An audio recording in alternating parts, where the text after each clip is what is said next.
the central Eurasian Steppe, 300,000 years before the present.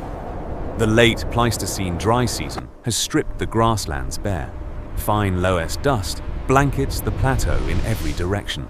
Abrasive winds move in from the Altai Mountains into the northwest.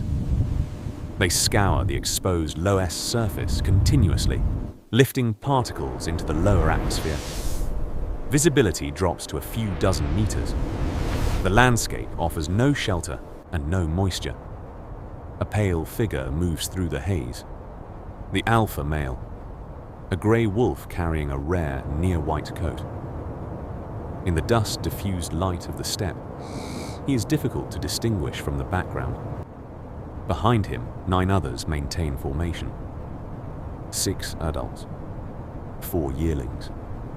The pack has been moving without interruption for 72 hours. There has been no kill. Wolves operating under caloric deficit shift their metabolism toward fat reserves. The body draws from marrow first, then from stored muscle lipids. The pack sustains a steady gait, a ground-covering lope that minimizes oxygen expenditure over long distances. The alpha keeps the rhythm consistent. He moves southwest. His nose orients toward a faint chemical gradient in the lower air currents. Distant moisture, possibly glacial basin runoff. Loess particles accumulate in the nasal passages. The alpha stops at intervals. He sneezes sharply to clear the mucous membranes. The other adults do the same. The yearlings follow the behavior. Olfactory detection is the pack's primary navigation tool. When that is compromised, the pace of decision-making slows. A steppe peaker moves along the base of a fractured rock outcrop. It carries a dry grass stem, pressing it into a crevice with rapid, precise movements. It freezes as the wolf's silhouettes pass across the stone above. It does not move again until the sound of paws on gravel fades. The pack descends into a shallow wind-cut depression. The dust is thicker here, pooled by the terrain contours. Visibility falls further. The alpha slows. He stops. A large shape occupies the depression floor ahead. A steppe bison carcass. The bull is intact, its long horns partially buried in drifted loess. The animal likely collapsed from a combination of exhaustion and dust inhalation during migration. It weighs close to a metric ton. For a pack of 10, this represents caloric recovery for several days. But the carcass is occupied. A Eurasian cave lion stands over the bull. The animal is substantially larger than any living lion species. Its build is dense, heavily muscled across the shoulders and forelimbs. It carries no prominent mane. It watches the wolves without moving. The alpha holds position at 200 meters. The pack does not advance. Tails remain lowered. Ears face forward. A single strike from a lion of this size carries enough force to fracture a wolf's skull or collapse a ribcage. Any pack member incapacitated in the dead lands is effectively lost. The caloric value of the carcass does not offset that probability. The alpha remains still for several minutes. He observes the lion's posture, its weight distribution, its attention pattern. He does not vocalize. A bearded vulture perches on a limestone shelf above the depression. It faces the scene below. It does not move. The alpha turns. He angles the pack away from the depression in a wide arc, moving along the upwind edge to avoid triggering a response. The pack follows without hesitation. The carcass and the lion recede into the loess haze behind them. The pack continues southwest. The gait returns to the sustained lope. The pace does not change. The sun drops behind the Altai ridgeline. The temperature falls rapidly. On the exposed loess plateau, there is no terrain mass to retain heat. Within 2 hours of sunset, surface temperature drops below freezing. The caloric deficit the pack has been carrying now compounds with thermoregulation demands. The body redirects available energy toward core temperature. In maintenance, movement becomes the only reliable heat source. But sustained movement without fuel accelerates the deficit further. The yearlings begin to show disrupted gait patterns, irregular stride intervals, occasional stumbling on loose gravel. The adults close the formation tighter around them. The alpha stops at a dry riverbed, cutting across the plateau floor. The channel is wide and shallow, its surface a mosaic of sun-cracked silt and exposed gravel bars. No surface water is visible. The alpha moves to the inner bank. He begins to dig.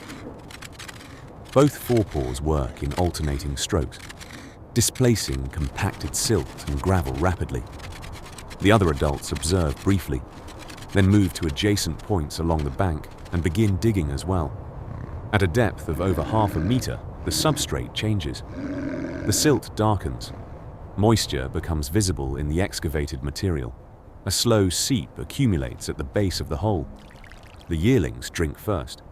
The intake volume is small but sufficient to interrupt the dehydration gradient in the younger animals. Each adult takes a turn at the seep before the pack moves on. The riverbed holds the memory of seasonal glacial melt. Subsurface water persists in the gravel layers long after the surface dries. Locating it requires repeated exposure to the same terrain across multiple seasons. This behavioral pattern is not instinctive in the strict sense. It is transmitted within the group over time. By the following morning, the character of the terrain begins to shift. The thick, loess mantle thins. Compact, short-stemmed grasses appear between the stone and hardpan. The wind carries a different particle load, less mineral dust, more biological material. Pollen, dried plant fiber, animal dander, then sound. A low, repetitive nasal exhalation multiplied across a large number of animals. Saiga antelope. The herd has gathered near the basin margin, where permafrost meltwater emerges as shallow surface streams. The animals number in the thousands. Their enlarged, downward-facing nostrils filter fine particles from the air as they graze. The sedge grass along the stream margins is dense and tall, reaching above knee height on an adult antelope. The pack drops its pace immediately. The alpha moves to the downwind side of the herd's edge. He does not fix on the nearest animal. He scans the outer perimeter of the group systematically. On the far flank, a saiga bull moves with an irregular gait. The left foreleg bears weight unevenly. The stride interval on that side is shortened. The animal grazes in isolation from the main cluster. The alpha orients toward it. A low-frequency vocalization passes through the pack. Below the audible threshold of the antelope, the adults spread laterally into the sedge grass.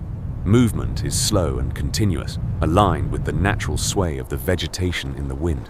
At 50 meters, the alpha accelerates. Top speed in a short burst reaches 60 kilometers per hour. The saiga reacts immediately, launching into its characteristic bounding flight pattern. But the injured foreleg limits the trajectory of each stride. Two adults have already moved to intercept the animal's likely exit route, pressing it toward the soft ground along the stream margin. The saiga's narrow, sharp hooves break through the surface of the waterlogged sedge flat. Each stride sinks deeper. The wolves carry wide, splayed paws. They remain on the surface. The alpha closes and grips the throat. The hunt ends in under 2 minutes. The pack feeds without competition. The alpha takes the liver and the heart. He steps back before consumption is complete. The yearlings move in. By the fourth night, the pack rests along the stream bank. The loess plateau is behind them. The basin provides water, prey, and shelter from the Altai winds. The migration across the deadlands is complete. The pack will remain here until the seasonal pattern shifts again. When the herds move, the wolves will follow. Survival on the Pleistocene steppe is not a fixed state. It is continuous recalibration of route, of risk, of energy expenditure against caloric return. The alpha rests with his head low. His breathing is steady. Around him, the pack is still. The wind moves across the sedge grass. The basin stream runs shallow over gravel. The night continues.